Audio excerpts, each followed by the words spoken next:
Okay, so we are going to do 1.2.6 a little differently today. We're going to try it with a video. So hopefully you are going to learn the materials this way as well.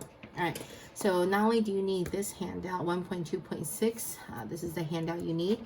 You also need the next page, the resource page that says 1.2.6 resource page, basic shapes. I strongly recommend you cutting each of these out. But if you don't want to hold on to such tiny little pieces, you could cut them out with the names attached. So what I did was I cut each of them out like this, you know, with the names attached so that I know I can use them in a bit and they're not too tiny to hold on to. All right, so it's really up to you whether you want to just cut the shapes out or you want to have the names attached to them.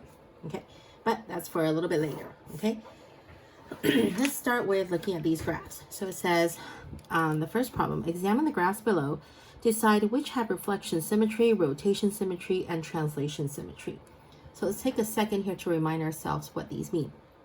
Reflection symmetry means if I take the graph and I flip it, you know, whether it is from the left to the right or from top to the bottom or even diagonally, but if I flip them, I should see still the same exact thing.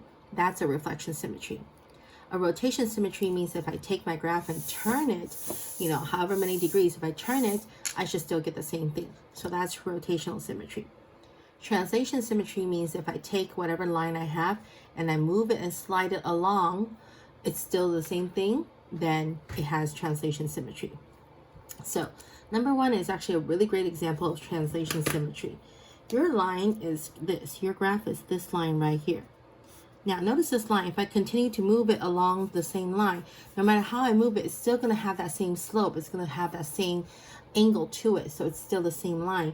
So that one is a really good example of translation symmetry.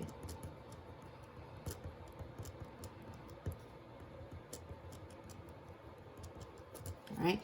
Now it does not have reflection symmetry because if you were to fold the paper down this way, it's not going to have the left side equal the right side. No matter how you fold it, you're not going to have the same thing. And if you turn it the other way around, upside down, it's not the same line as before. In fact, the line we had before had a y-intercept up here in the positive. And if you turn it upside down, the y-intercept is now on the bottom. It's negative. So that's why it does not have a rotational symmetry. Okay, so you kind of could have guessed it. The next one has a reflection symmetry, and you can definitely prove that by taking your hinge mirror and just kind of putting it on this side. You know, I'm going to show you a little bit tilted here. Right? If you can look at the mirror, you can see, oh, I have a mirror image of the same thing on the right side, right? And if I look down, wow, it's the same thing. So again, take your mirror, see how you have the same thing. So this one has a reflection symmetry. In fact, the line of reflection is down the y-axis. So it's a reflection symmetry.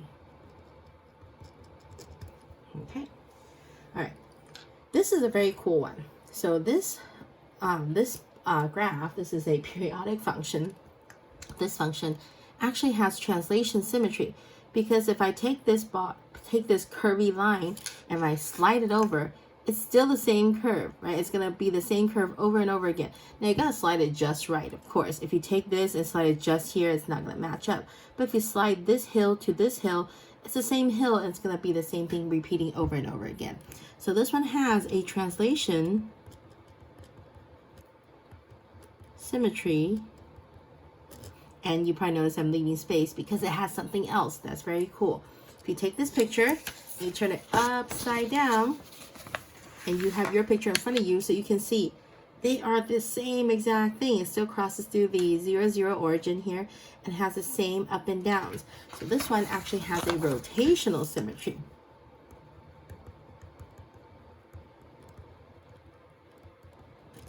Okay, so in math, especially in graphs, to have a rotational symmetry, it means that it has a 180-degree symmetry. That means you need to turn your paper upside down to see that same thing. Okay. All right. So we have another opportunity here to turn our paper upside down. This is a rational function. Let's turn it upside down and see, voila, it's still the same exact thing. So this one has a rotation symmetry.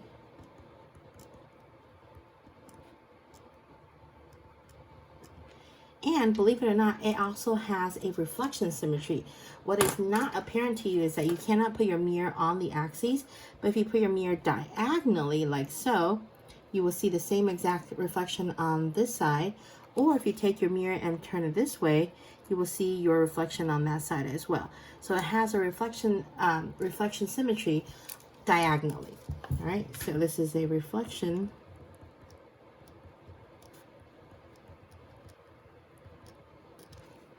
Okay. All right, this one is very similar to the previous one in number 3. This graph here is similar because it still has that hills of up and down, but it is going slanted. So because it is very similar to that graph, it has a very similar symmetry. If you take this hill, right, and just slide it up, you'll still have the same hill going up and down. So this has a translation symmetry. Now, does it have a rotation symmetry? Let's see. Turn it upside down. No, it doesn't, because the other graph crossed it on the up here and on the positive y-axis, and now I'm crossing on the negative y-axis, right? And then you can also use your hinge mirror and see, does it have any reflection? And again, no matter how I put it, there's no reflection there. Okay. All right. The last one here, you can use your hinge mirror one last time. We have a nice reflection symmetry here. So this is reflection symmetry. All right.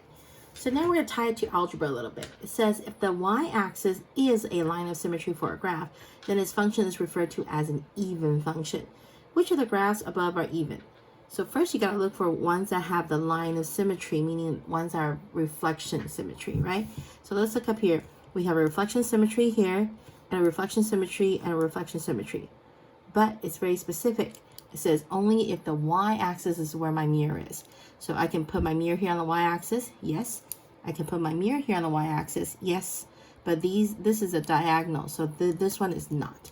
So which graphs are even? Only number 2 and number 6. All right.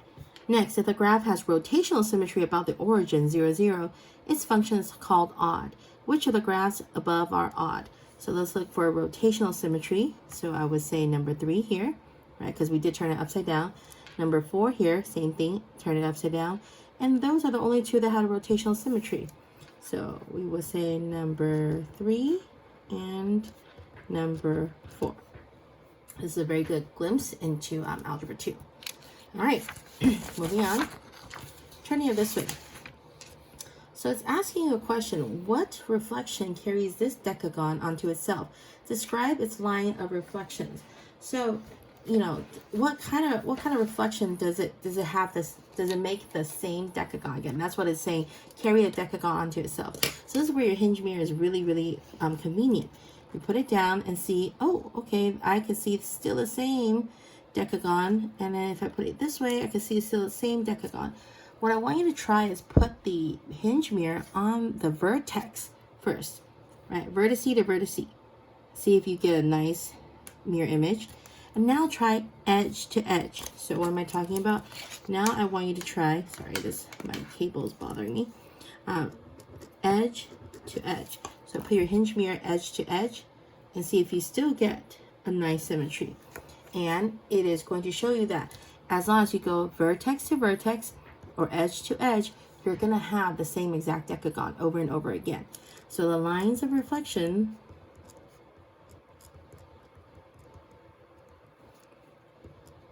are on the vertices.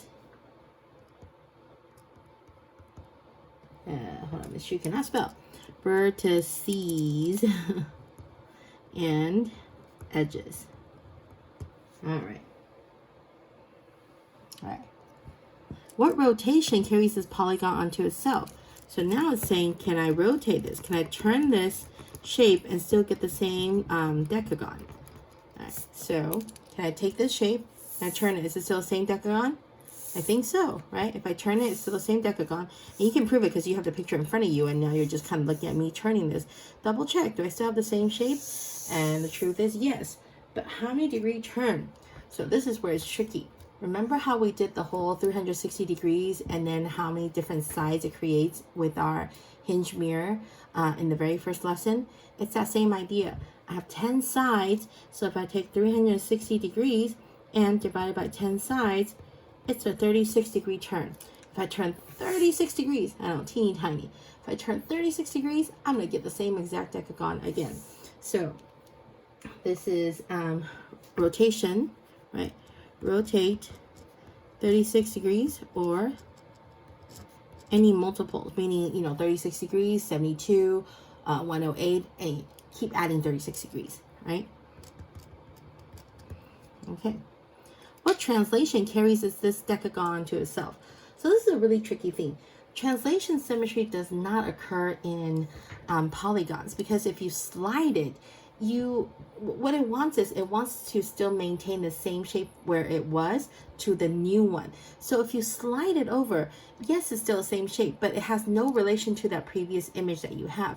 So for polygons, for any shapes, there is no translation symmetry, all right? So you would just say none. All right. So now what you want to do is says reflection symmetry. Draw all possible lines of symmetry. It wants you to draw possible lines of symmetry on your shapes here, right?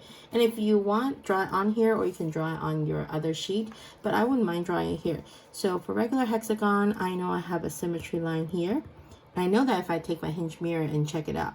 And same as that decagon before, I know edge to edge, and I also know vertex to vertex. So I have a lot of lines. These are all lines of symmetry. And if I'm going too fast, no worry, just pause the video and so wait until you are done and ready to see all the lines, right? For kite, only one. Rectangle, I got two. 1, 2. Now some folks say, hey, how about diagonal? No, it doesn't. You'll see, as long as you put your mirror there, you'll see there isn't any. Scaling, got nothing. Trapezoid, nothing. Equilateral triangle, yes, I do. I got one down the middle, one down the middle, and last one down the middle. Square, same thing. I got vertex to vertex, and I also got edge to edge. Isosceles right actually has one. If you cut it down right here, you get the same thing. Circle, I'm gonna wait on that. I'm gonna let you think about how many lines of symmetry it has. You probably have the answer already, but I'm not gonna reveal that yet. All right, rhombus, I got one down and one across. Same thing as rectangle, there is no diagonal on this one. If you put your hinge mirror there, you can see. Isosceles triangle right down the middle. Oh, terrible line for me, but you could do better. Okay. Scaling right, nothing. Isosceles trapezoid, we got one. Parallelogram actually has nothing. It looks like it does, but again, it has nothing. Put your hinge mirror down and you will see nothing.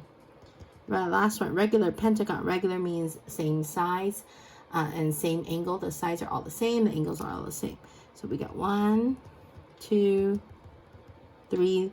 It's vertex to edge. When it's an odd number, it's vertex to edge. When it's an even number, it's vertex to vertex, edge to edge. All right, I did that. So what types of triangles have reflection symmetry?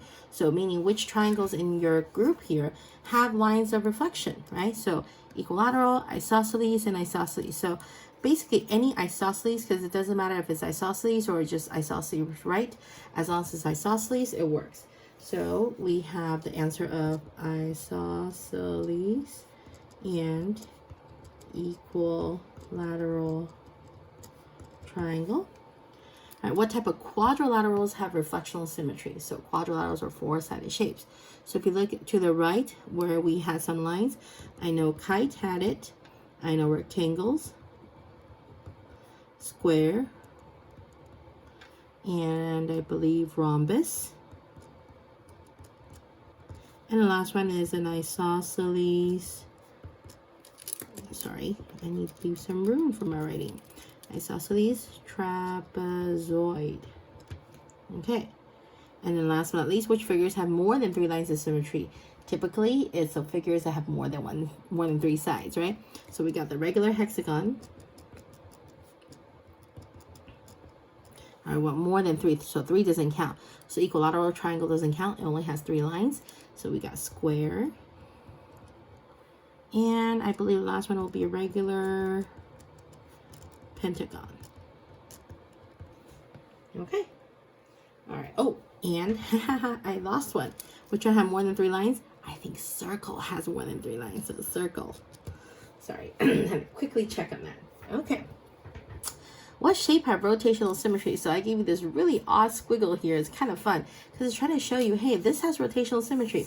If I turn it, right, isn't this the same shape? Right, if I turn it, the same shape, and I turn it back, I still have the same weird squiggle line here. So this weird shape here has rotational symmetry, right? So which ones here, and this is where the cutouts really help. You take your cutout, right? Let's say you take an equilateral triangle and turn it. Is that still the same equilateral triangle? Yeah. And turn it. Is it still the same equilateral triangle? It is, right? So equilateral triangle for sure. Circle. No matter how I turn it, is it still the same circle? I believe so, right? So now here's a tricky one. Is rectangle, does rectangle have rotational symmetry? It does, but only one. You need to turn it upside down. It's still the same one, right? So as long as you are not turning it all the way around, as long as you turn a little bit, or even once, turning once makes it a rotational symmetry. So this is a long list, all right? So pause your video right now, try to check it out. Don't just run through the video, right? Because I'm gonna write the answers now, but don't run it through. Pause your video and try to see which ones they are, all right? And I'm gonna write down the answers, so pause it now.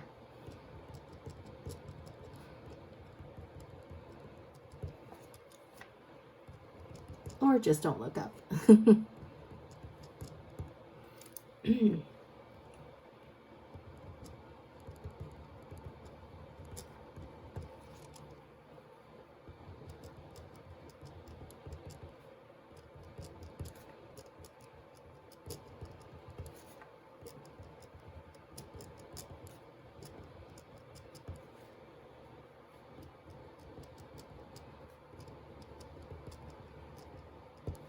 All right, quite an extensive list. All right, so after you unpause, try to check. You should have regular hexagon, rectangle, equilateral triangle, square, circle, rhombus, parallelogram, and regular pentagon. All right, again, if that was too fast, please make sure you just rewind and go back to the video and see how I listed all of them. Okay. Now, this last question is very cool, or second to last question. Which shape have 90-degree rotational symmetry? So you probably know one already, but I'm going to give it to you. It's the square. That means you take this shape and you turn it a quarter, and you turn it a quarter, and you turn it a quarter, and you still get the same thing. So square for sure has that, and one more shape in this list has that too. All right? So again, pause the video, think about it. Don't let me spill the beans already. Okay, you ready?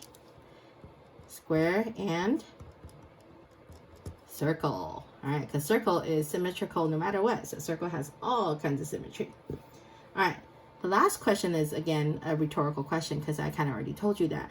But what is translational symmetry? Translational symmetry means you need to slide the shape, but then you still have the same relationship with the original part. So it only works with lines. See how we have this line? No matter how I slide it up and down, I still look like the same exact line as before. Same thing with this. If I slide it left and right, I still have the same thing as before.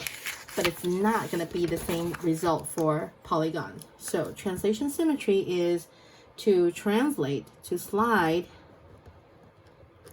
and still have the same shape. So not for polygons, right? Definitely not for polygons. All right, guys, that was a very quick lesson on 1.2.6. Make sure you do complete your homework for 1.2.6 by Friday, and that will be the only assignment due that day. Okay, see you on Friday.